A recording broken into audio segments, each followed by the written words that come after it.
Nhasi unoyu ndinoda kuti pandiri kutaura nenyaya iri kunetsa iri topical, ndoda kuti ndimbotaura nemi vakuru nekuti ndimi munopinda nyaya iyi. Mubvunzo wandoda kukubvunzai nhasi.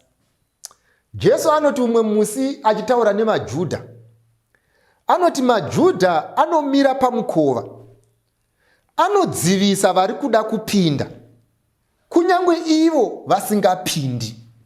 Ndo problem yakanga ina Jesu, yekuti kunze uku kune vaida kuponeswa, kunze uku kune vaida kupinda muchinhu ichi, kunze uku kune vaichiona zvakanaka, asi vakanga vakamira padhoo. Ivo havana kupinda, asi vaidzivisa vari panze vanoda kupinda. Saka nhasi unoyu ndinoda kutaura nemi vabereki. Vanangu, imimi dziurai. Nyaya iyi haizi pakati penyu imimi nevabereki, iri pakati pangu inini nevabereki venyu. Hamuzivi imi muri kubvunza mubvunzo, ndini ndiri kubvunza mubvunzo on your behalf. Hamuzivi imi muri kutendeka vabereki venyu, ndini ndiri kukutendekerai vabereki venyu. Ndiri kukubvunzai nhasi vabereki muri pano, kuti munodzivisireiko vana vanoda kupinda imi makangodhisaidha kumira pamukova? Munodzivisireiko vana vanoda upenyu huri peaceful when you have decided kuti hamudi peace? Munodzivisireiko vana vanoda kunamata Mwari mweya nemuzvokwadi but you lead by bad example? Munodzivisireiko vana vanofanirwa kurespekta maelder but imimi munoita zvinhu zvakashata? Munodzivisireiko vana vanoda kukupai respect but hamurespektike nekuda kwekurarama kwenyu? Munodzivisireiko vana vanoda kuona Mwari murelationship yenyu but hamukwanisi kuti Mwari aratidzwe? Munomirireiko padoor of marriage when you have no intention to go in? Munodaidzireiko vanhu kudzimba dzavo kuti yatigarisane imusingadi munhu wekugarisana naye? Munodaidzireiko munhu kuti yatichengetane imusina munhu wekuchengeta naye? Why do you invite people into your life only but to abuse them?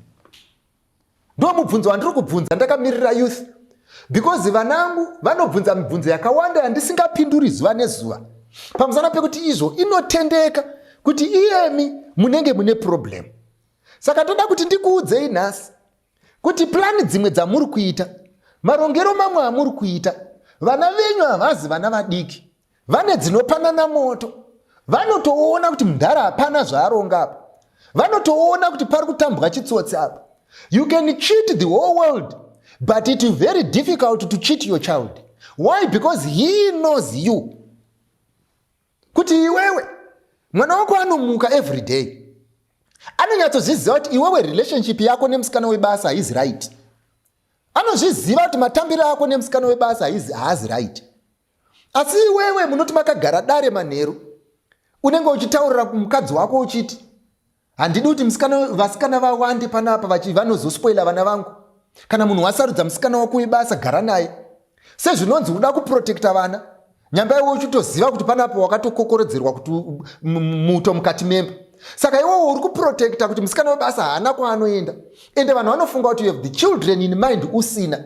Nhasi ndoda kukuudza kuti izvo iwewe don't do careless work when dealing with human minds. Vanofunga pfungwa shanu dziri mumusoromo nepfungwa shanu dziri mumusoro mako dzakafanana.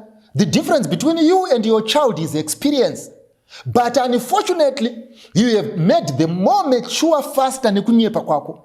Unoreva nhema to the extent yekuti vana vako vanorara vachirwadziwa. Why? Because you lie all the way kunosvika kubenki.